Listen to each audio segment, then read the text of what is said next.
Wondering if an app could help you get your book written faster and maybe even better? Well, if you are, this video is for you.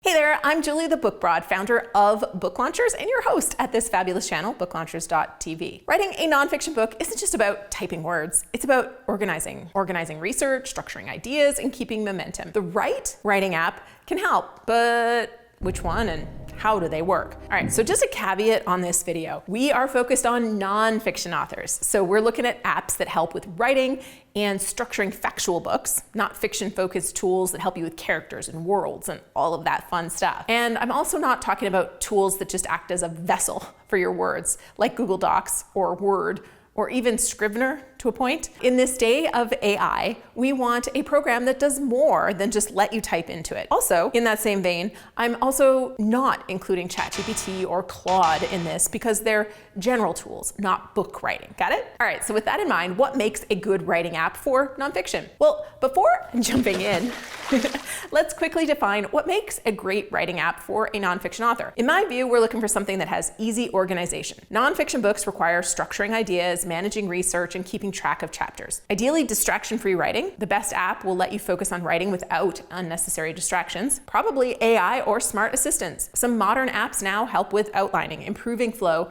or generating content ideas. I also think it should have seamless formatting or exporting, so the ability to structure and format content for easy publishing. So here's my top 3 writing apps for nonfiction authors, but I kind of cheat. You'll see what I mean in a minute. Now, many people will tell you Scrivener is the best, but me, I have a major dislike for it because I think it's too complicated and it's not on my list at all because I own it and tried it and used it, and I spent more time trying to figure out how to use it than I did writing. So I went back to Word. Mostly when I write, I use Word with the internet turned off. That's just how I roll. But you might be more fancy than that. And so here are some options I do like and I can recommend. Number 1, Atticus. It's, to me, a great all-in-one solution for writing and formatting. And I think it's best for authors who want a complete writing and book formatting solution in one place. When I say formatting, I do want to be clear. This is for the interior design of your book, and it works, but it's not a replacement for a great designer or a keen eye. I had a client bring their book to us and he'd spent 2 days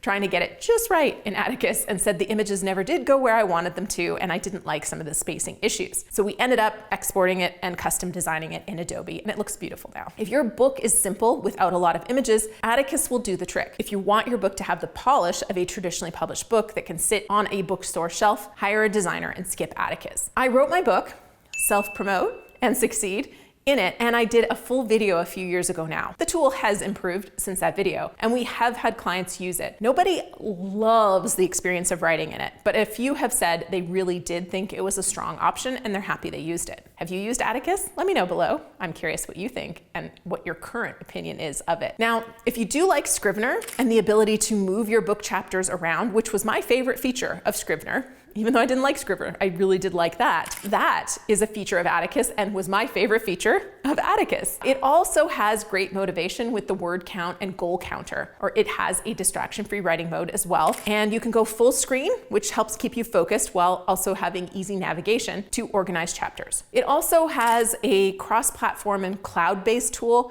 It works on Mac, Windows, Chromebooks, and even mobile, which makes it accessible and easy, which I think is great. And there's no subscription fee. It's one time, and I think it was $147, and it includes all updates. So you pay for it once and use it for a lifetime. Atticus streamlines the process from first draft to publication, and I think it's a decent option. The big thing that keeps me from recommending it, like from the rooftops, is that when you want to work with a professional editor, because you want a professional editor, you can invite them, but we work with a lot of editors, and almost entirely they prefer to work in Word. So you're going to have to export it from Atticus and edit it in Word. Then you'd have to load it back in, and this gets messy. Word does not understand the formatting in Atticus, so you lose all the formatting except chapter titles, and that was a big drawback. It also doesn't have AI features built in, at least it hasn't recently. That may have changed when you're watching this video. So overall, I'm an Atticus fan, but it is not my first choice. All right, my second recommendation is Dibbly Create, and I think this is best for AI-powered writing and book structuring. This is probably my first choice of the apps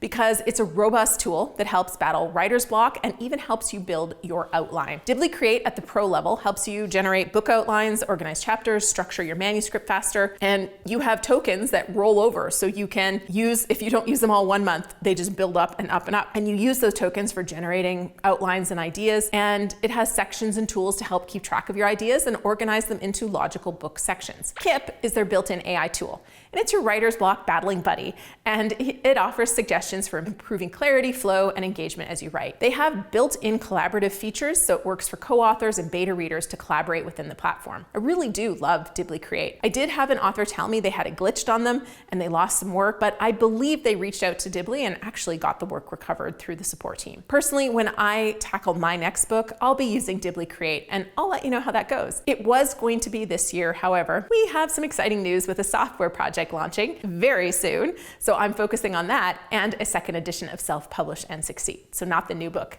yet. Here's where I'm cheating. Number 3, I'm kind of lumping some other things together because I don't use them, but I know people who love them for different reasons, and I just really wanted to make sure they were mentioned in this video. First thing is Notion, and it is great for organizing research, outlines, brainstorming ideas. It's not really great for long form writing, but it's still an app that will help you write your book if you want a way to organize yourself. So that's why it's here. Also, Evernote, fantastic for research and note-taking. Again, not ideal for writing long manuscripts. And of course, there's Scrivener, which I mentioned at the start. I think it's overkill for a nonfiction book, but I do know some people who love it. And if you're using Notion and loving it, I think Scrivener is probably a good one for a Notion match. Plus, it has the long form writing capabilities and the ability to move chapters around and restructure. Ultimately, no app is going to write your book for you. Well, actually, the AI with Dibbly Create will actually write your book for you. But I recommend you write the book so you create your own intellectual property that you can protect. And you have a book that is better than something AI can write. But the right tool can remove friction and make the process smoother for you. Fighting that dreaded writer's block is powerful. And that's why Dibbly Create is my choice for the app. And I think Kip will keep you from getting stuck. If you struggle with organization, focus, or structuring your book, a writing app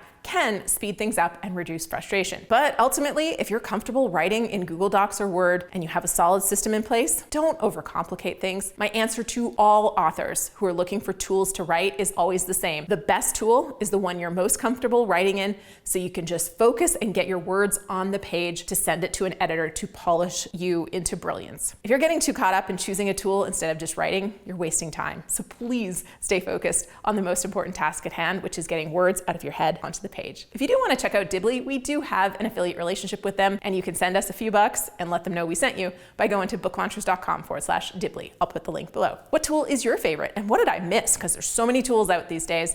Tell me in the comments below, and when you comment the day a video is released, you get entered to win some of our swag, and you move one step closer to being a YouTube bestie like Steven Serrell, Debbie Martin, Kevin Hall, Emily Romero. Well, thank you, all of you, for your likes, shares, and comments. Happy writing. Whatever tool you use, writing a hashtag no boring book is about so much more than apps and software. So join our free community to get support, guidance, and fun to help you get your book done. Booklaunchers.com/school to join. See you on the inside.